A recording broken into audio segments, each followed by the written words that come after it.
আসসালামু আলাইকুম রহমতুল্লাহ বরকাতুহু। সম্মানিত ভিউয়ার্স, দেখেন আমি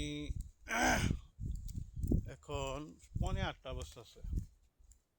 আমি অনেক সকালে মক্তব পার্কে যাই, কিন্তু এত কুয়াশা থাকার কারণে তো শীতের লেগিয়া আমি একটু লেট করে যাইতেছি। এই দেখেন অবস্থা,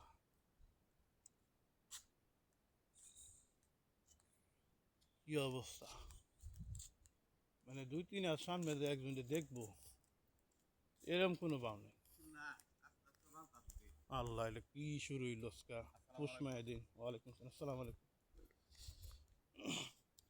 একদম পুষ মাসের অবস্থায় হতে দেশ, এত ঘন কুয়াশা এই বছর এই প্রথম ফার্স্ট আমাদের এলাকার মধ্যে। এমন কুয়াশা আর কোনদিন হয়নি। আর আপনাদের এলাকার কুয়াশা কেমন, পরিস্থিতি কেমন, অবশ্যই কমেন্ট করে জানাতে পারেন। আল্লাহ।